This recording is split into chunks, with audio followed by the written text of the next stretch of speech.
Hi, everyone, and welcome to a very busy, very exciting, very special episode of Southside Dodge Rebels this week. We have a complete recap from last Saturday's Rustlers Heritage Night at the NMAX Centrium, but it was also an important week for the Rebels with plenty of game action to tell you about, so let's get right to it. Starting with last Tuesday night here at the NMAX Centrium, the Rebels taking on the Regina Pats. Perhaps the combination of Flames jerseys and fake mustaches meant these kids were having a Lanny McDonald party?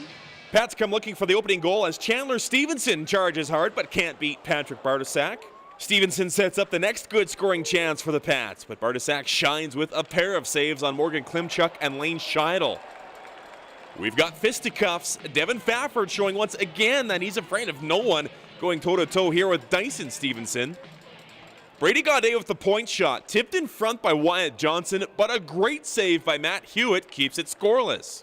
Joel Hamilton cuts through Griffin Mumby and shoots, but hits Hewitt right in the midsection. Regina gets another good look at a goal when Braden Christopher breaks in, but he too is turned aside by Bartosak. Cody Teal doesn't get many scoring chances, but he does here as he barrels around the net before having his shot blocked. In the final minute of the first, and just seconds into a Regina power play, former Rebel Lane Scheidel slides one through Bartosak for his team-leading 30th of the season. Pats lead 1-0 through 20. Dominic Volek comes close to tying it, but Hewitt goes windmill to keep the puck out. The former Regina Pat takes a deep breath after that one. Connor Bleakley says hi to former teammate Mark McCoy with a big hit along the boards. Bleakley then gets a chance to get the Rebels on the scoreboard. Cale Detzel with the point shot. Bleakley can't put home the rebound. Reese Dino tries to feed Turner Elson out front, but it's Hayden Fleury who shoots. Hewitt finds the puck, then sprawls to keep the rebound out of the net. Scott Fazer steals the puck, then shoots, but he too is foiled. Another turnover leads to the Rebels' first goal. Reese Dino cashes in on Trent Ouellette's generosity for his 24th of the year, making it 1-1. But before the end of the second period, Lane Scheidel left all alone in front. That's a bad idea. He beats Bartosak for his second of the game. 21 seconds left in the middle frame. Scheidel makes it 2-1.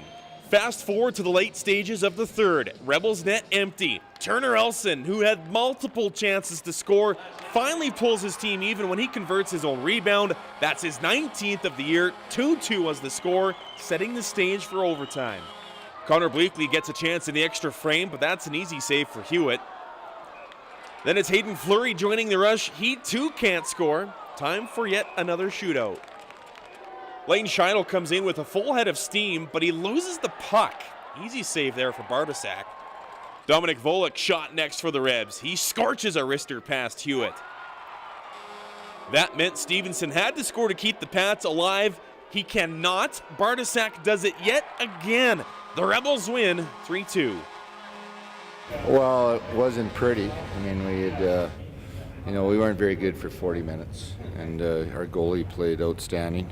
And, and then in the third period in overtime, we gave up 2 shots against us, and we had 19 ourselves. But just the 40 minutes just wasn't what we can accept and how we want to play right this time of the year. This time of the year where you got to make a push and where everybody's games need to be at a level that's acceptable, and you have to have the A game going. We needed that point, or those 2 points, and we know we have to catch PA, and there's teams chasing us from behind, and that's a team bottom of our conference, and we got to beat them every time. And we worked hard in the third period, but the first 2 periods were just a sloppy game for us.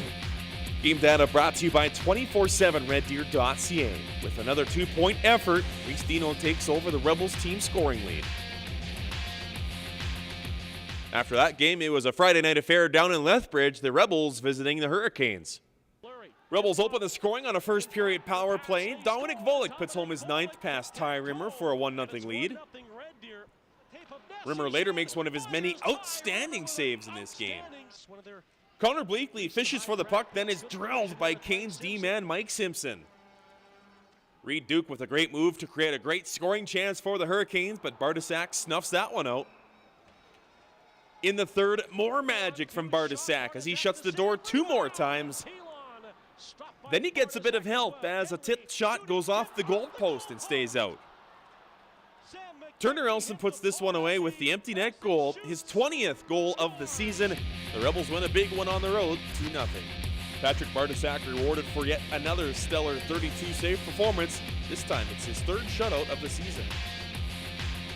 So that big win in Lethbridge on Friday set the stage for the big night here at the NMAX Centrium. A Saturday night tilt versus the Prince Albert Raiders, Rustlers Heritage Night in support of the Canadian Cancer Society. And check out these fantastic jerseys. An absolutely spectacular insider's view of the Red Deer Rebels dressing room. Those blue, white, and red uniforms in honor of the 1979-80 Centennial Cup Championship Red Deer Rustlers team, of which Brent Sutter was a very important member. The buzz in the building was electric as fans lined up early to place their bids for the Rebels replica Rustlers jerseys, all in support of the Canadian Cancer Society. More on that in a moment.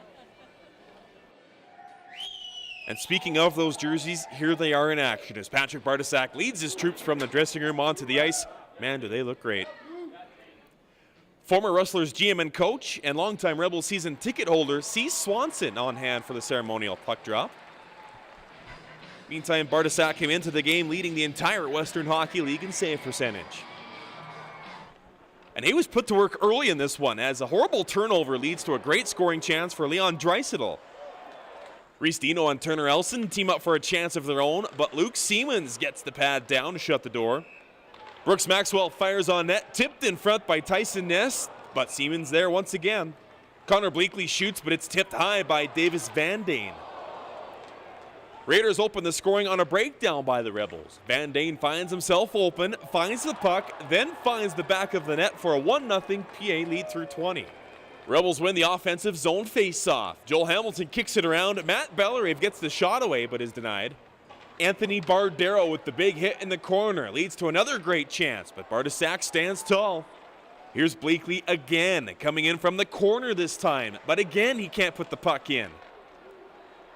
Raiders double their lead in the second. Dylan Busanius' point shot is tipped home by Jaden Hart. The two former Medicine Hat Tigers hook up for a power play marker, 2-0. Rebels get on the board while on a power play of their own. Great work by Dino and Matthew Dumba to set up Hayden Fleury. He snaps it home for his fourth goal of the season. Raiders lead cut to 2-1. Connor Bleakley gets yet another scoring chance, but yet again he's denied by Siemens. Dominic Volek then comes looking to tie the game, but can't. But the Rebels do tie it thanks to some great work by the third line. Scott Fazer is stopped, but Matt Bellerive is all over the rebound for his 13th of the year. 2-2 game midway through the third. 6 minutes later, Rebels take the lead. Reese Dino comes through yet again with an absolute beauty. That's his 25th of the season. That puts the Rebels up 3-2. Turner Olsen then goes between his own feet with the puck before shooting on net. At the other end, Raiders looking to tie the game, but Patrick Bartosak drops down to make yet another save. Dying minutes now. Wyatt Johnson in the sin bin for delay of game. Raiders net empty, making it 6-on-4.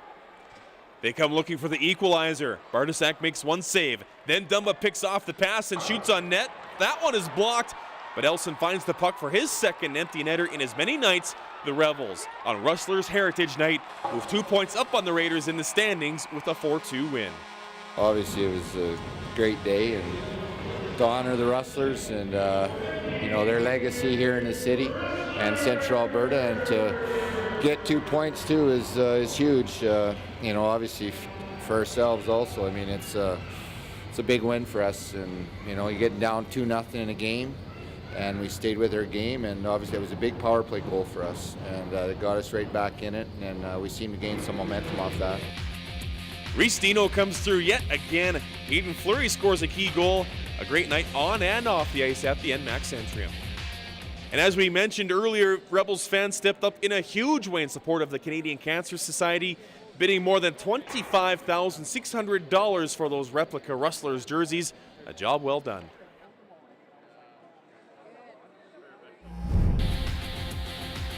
Coming up after the break, we've got Sunday night highlights from the Rebels game at Medicine Hat, and we chat with a former member of the Rustlers organization. Miette a 2-on-1 with Johnson. Miette stops. Over to Johnson. Hey Red Deer Rebels fans, have we got the show for you? Southside Dodge Rebels This Week is your #1 source for everything Rebels. Nice pad save. Highlights, interviews, stats, and exclusive behind-the-scenes features brought to you each and every week by those who have their eye on the Rebels all season long. He's back Southside Dodge Rebels this week, weeknights on Shaw TV. So after the excitement of a big win over the Raiders here at the Centrum, the Rebels finished off their 3 games and 3 nights weekend Sunday at Medicine Hat. Opening minute of the game, Boston Layer shifts through the Rebel zone before shooting. He is stopped, but Curtis Volk pounces on the rebound and beats Bolton Pouliot for a 1-0 Tigers lead on the power play. Rebels tie it on a bit of a sneaky one. Cody Teal wins the race to the puck and shoots from along the goal line, catches Cam Lanigan napping at the wheel. Teal's third makes it 1-1. Miles Koulis fires a long floater. Pouliot fumbles it. Puck eventually goes in. Koulis gets credit for the goal. Tigers up 2-1. Tigers on another first period power play, and it's Koulis again doing the damage as he blasts home the one-timer past Pouliot for his 17th of the season. 3-1 Tigers through 20. Rebels get one back early in the second. Scramble in front of the Tigers net. Connor Bleakley finds it and scores his 8th of the year. Tigers lead cut to 3-2. But the Tigers would restore their 2-goal advantage when Hunter Shinkarik circles the net and finds a wide-open Curtis Volk. He has no trouble scoring his 2nd of the game, 4-2 at that point. It was only 3 minutes later when Volk is fed with a juicy rebound in front. He beats Pouliot for his 41st of the season, 3rd of the game, 5-2 Tigers through 40. Pouliot does make a fine save here as he flashes the leather on Boston Layer. Elgin Pierce tries for the Tigers' 6th goal on the night, but again Pouliot gets the glove out. Medicine Hat seemingly in control of this one until Connor Bleakley is left all alone in the slot. He snaps home his 2nd of the game, 3-2. Tigers work the puck toward the net, and Pouliot had to be alert to snag that tip shot out of midair.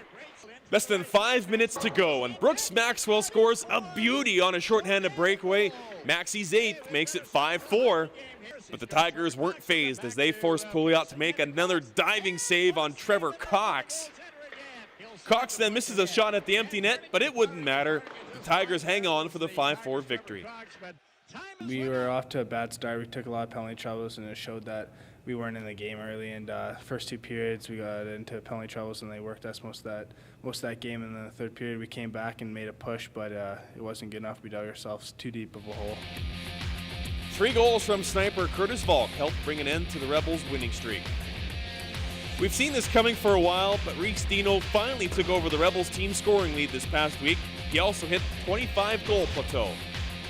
The heated race for playoff positioning continues as the Rebels sit 2 points up on Prince Albert for 4th in the Eastern Conference. They are 10 points up on 8th place Kootenay. Rebels right back in action Tuesday night at home versus the incredibly hot Saskatoon Blades. Then they visit the Kootenay Ice on Friday before returning home to take on Swift Current Saturday. You saw plenty of great work from Patrick Bartosak in this week's highlights. Well, he received an award from the CHL for a pair of stellar performances the week before. His great efforts in victories over Prince George and Victoria led to Patrick being named the CHL's goaltender of the week. Well, we had a fantastic time here at the NMAX Centrum on Saturday for Rustlers Heritage Night. And on our radio broadcast, we had some great guests sharing some stories of the Rustlers, and man, they were some absolute doozies. Here's the first of a couple of chats I had featuring former Rustlers goaltender, coach, owner, general manager. He did it all at one point or another, Graham Parsons. As I understand it, you did everything from play to coach and do the managing, and you were in the ownership group at a time. I mean, you had your hands all over that franchise. Well, I did. Originally, I was a pickup goaltender in the Centennial Cup playoffs in 1970-71 when they won the Centennial Cup. I was a pickup goaltender. Dale Henwood was the goaltender, and I played. I got the pleasure. Alf let me play half a game and whatnot. And it was just a great time then. John Davidson was the other pickup goaltender, and I mean, it was just a great event then. And then the next year, I joined. I played for Padoka Stampeders, and then that year they folded, and the next year I joined in about November after some Western League stuff. It certainly must be fun for you to be here and see all these old faces and just be back in the rink on just a great event that the Red Deer Rebels have put together. Well, it was great. Brent's idea, and he got a hold of, Merrick got a hold of me a while back to get a jersey, but Billy Blanchard got it. So, and the guys that have come here for the event, it's great. They see these guys that I've played with, guys that from the 1980 team, Bob Badere, and trainer Terry Sexsmith, and I mean guys you haven't seen forever, and and it just the stories don't get old. They probably get better as you get on in these years. Yes, they do. It must feel great to see that there's so much interest in this. I mean, the buzz since this event was announced a little over a month ago in Red Deer has been fantastic, and here tonight in the building with more than 6,000 fans, it's tremendous. Well, the article in the Advocate today was I was working in the rink in Sylvan, and people were coming up all day long and talking about it. And, people have known about the Rustlers forever, and there's a lot of heritage there. And you mentioned that you were picked up on that team that won the first Centennial Cup for Red Deer way back in the 1970-71 season. That had to have been obviously a very special, very exciting time for everyone. It was tremendous. It was the first one, so nobody really knew what to expect. Hockey Canada or Canadian Amateur Hockey Association at the time, and I remember I joined the team, on April 1st or whatever it was, and we went out to Penticton, and it was quite a series. We lost 2 out there, and then came back and won 4 out of 5 in Red Deer, and then I got hurt, so I never did get to go to Charlottetown, but it was great. The fan was the interest was high. The next year we had a young team. It was a team made up of a bunch of midgets, Greg Scott and Wilf Ford, Terry Witchin, a bunch of young guys from the Red Deer midget team. Plus there was 4 of us from Panoka, and then we picked up Reg Kinch at Christmas time, and had some guys from out of town, and it just it gelled, and we ended up going. We played in the final. We played Vernon, and then we played Humboldt, and then we went down to Guelph, and they had 14, 19-year-olds, and we only had 4. So, I mean, we were game, but we just weren't. We didn't have enough down there. But once going to the national final twice in 2 years, it was great. In reference to that 70-71 championship team, what was the buzz like in the city back then when the Rustlers found all that success all at once? Oh, it was tremendous. It was the only game in town back then, so naturally everybody embraced it. They'd get 1,800 fans in the old arena all the time. So it was the only game in town. So and then to win the national championship, I mean 26,000 people back then. It was fantastic, and Wynn was on that team, and he described it perfectly. It was a parade they had, and everything. It was just great. Graham Parsons is our guest. Fast forward from that point about 10 years later, that 1979-80 team that you were involved with, not as a player by that point, but talk about that group. We obviously know that Brent Sutter was on that team. He was the MVP at the Centennial Cup tournament itself. But just talk about that team as a group. Well, it came together with a lot of hard work. We bought the team in February the year before, and we only had 14 players at the end of the year. A game group. Brent was on the team. The next year we got a group together, and we thought John Chapman had moved to Red Deer at the time, and so we talked to him because we all knew him from from Lethbridge and whatnot. So we had a coach, and we decided we had a spring camp. So we had a big spring camp in Panoka, which was unheard of at the time. We had a big spring camp in Panoka, and then we went up north and had a big spring camp. And a fellow by the name of Chris Reynolds, who was the general manager of the World Juniors Calgary event last year, not the team, but the event. He was on the team in 78, 79, and he just went out. He was just a team guy. He went out and recruited, got all these guys from up north, so much so that Chris didn't make the team that next year.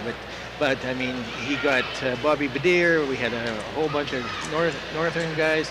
Chappie knew the eye for talent, put it together, and we only lost 9 games that year. Yeah. And so we just had it was a juggernaut, and it was just I mean, that was my first time being a general manager, so I thought I was pretty good.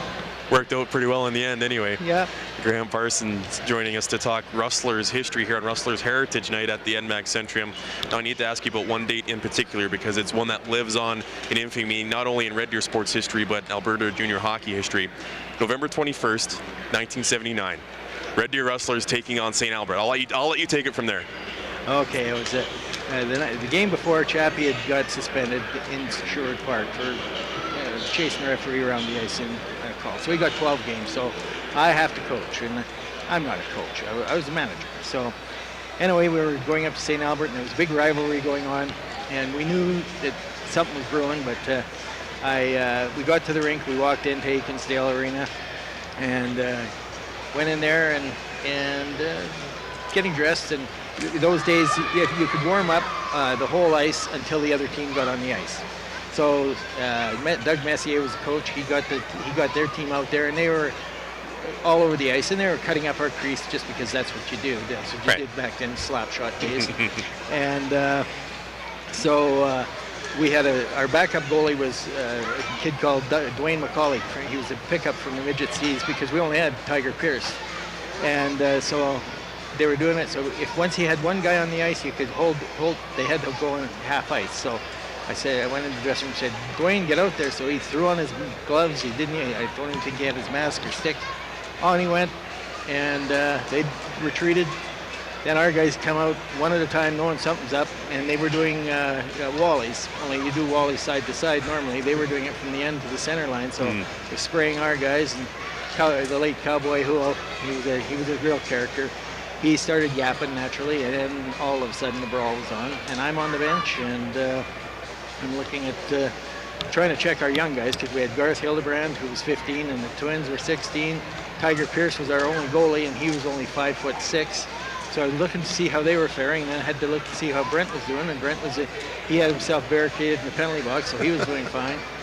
And then all of a sudden, Jack Reed and Doug Messier went behind the bench, because that's how you got to their dressing room. And Doug Balo, who's standing right over there, he was sitting out, and all of a sudden he had a soft drink in his hand, and he just threw it on Jack Reed, and then the fight was on there. And then Doug Messier and our trainer got into it, and well, in the end, the poor Squeak Leopold, the league commissioner, walked in, and he just shook his head, and he didn't know what to do. So then in the end, I got suspended a year. Terry Sexsmith, who's here tonight, he got suspended lifetime, and Messier got a year, and Reed got a year. So, and then in the end, we all end up playing anyway, and we beat them in the league final. Thanks once again to Graham for joining us, and it certainly was great to hear all of his insight on the Red Deer Rustlers franchise. Time to check in with another installment of Train Like a Rebel. Here's Jack from 360 Fitness. Hi everyone, Jack here from 360 Fitness Personal Training, and today on Train Like a Rebel we're talking about at-home exercises. So we've all been stuck traveling or at a hotel room or just in the house on a snowstorm and needing to miss our workout. So today we're going to be talking about 3 exercises you can do at home to get a full body workout in a minimal amount of time.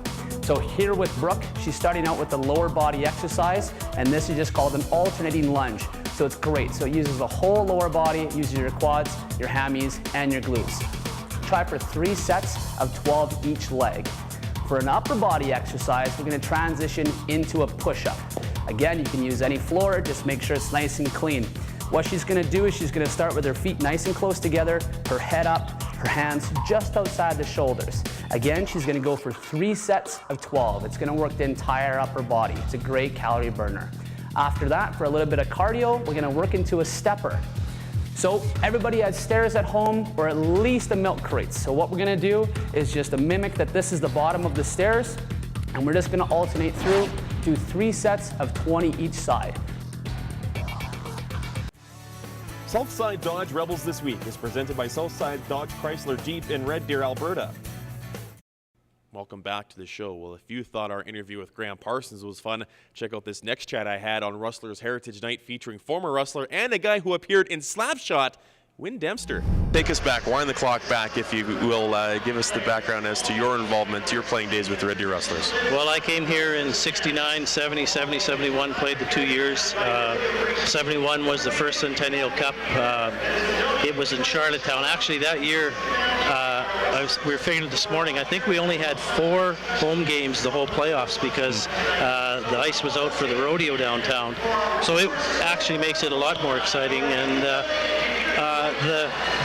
for me, then gone away for a while to play a little minor hockey in the States, and then came back and coached from 80 the year after the Centennial Cup championship team for the next 5 years. What sticks out for you from that first championship season? Well, I think that one thing that gets lost was that Mount Royal College was in the league.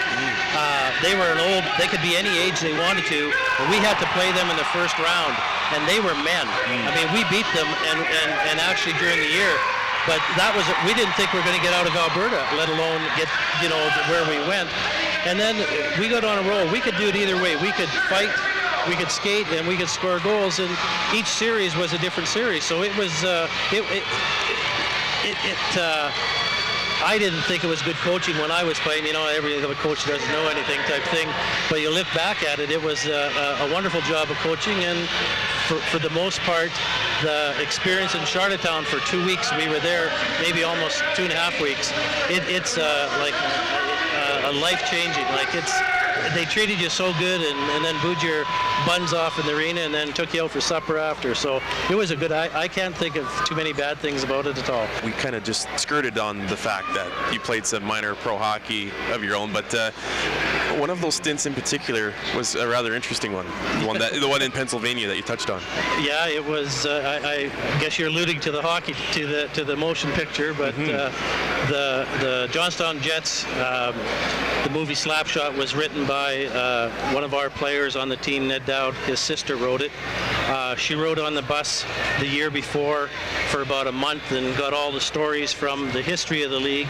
And there's a couple things that are inaccurate about actual history that happened, but for the most part, they were a lifetime of the league put together on one season. Yeah. And the year that Johnstown won the I forget the name of the cup for so long ago, but that's really what happened. They were in last place, brought the Carlsons and Dave Hansen in and kicked the living crap out of everybody, and by the end they won 16 straight playoff games and won the league. So it had some truth to the story. Man, and it's incredible just how even almost 40 years later that movie's taking on a complete life of its own. It's part of Canadian culture, even though it's set in the Midwest United States. Yes, and with minor hockey, with growing up past the playing start of it, the kids all the way along, oh, can we watch Slapshot? Well, anytime I'm on the team, no, you can't. The language is too bad. And, and now they're going, well, no, we watched it when we played Pee Wee, and I'm going, oh my God. Like, parents, what are you thinking about? But it is, and that's, every once in a while it comes around. They were here, the Carlsons were here 2 winters ago out at Sylvan Lake. Sylvan Lake, yep. It was, not a whole lot of people remember that I was actually in the movie either. So when they showed up and all of a sudden they remembered me, like, they're 40 years ago, and they're going, you really know those guys? Oh yeah, I know those guys. So you probably got a lot closer to those guys than you would have ever been comfortable with at times. Well, I'll tell you, there was I got to play on the line with Steve and Jeff for about half a year the next year after, and it was probably physically was the best line mates I ever had, because no one ever touched you, because they were big and they were mean, and it was like, do you want to talk to my 2 brothers? So it was a good time. I enjoyed playing with them. They're good guys too. We are now into the final stretch drive for the Red Deer Rebels Lethbridge Hurricanes hockey. It's in our blood campaign in support of Canadian Blood Services. And what a horse race it's turned out to be. This past Thursday, the new numbers came out. Lethbridge has a 2 donations lead, 93-91. The challenge is still out there. Visit Canadian Blood Services website at blood.ca or give them a call at 1-888-2DONATE and register as part of the challenge for your chance to win a Rebels prize pack, which features a team autographed 3rd jersey. Well, that about does it for this week's show. Thanks to Graham and Wynn for joining us on the broadcast, and to the Rebels organization and everyone who made Rustlers Heritage Night such a huge success. And congratulations once again to Rebels fans for doing such a great job of supporting the Canadian Cancer Society.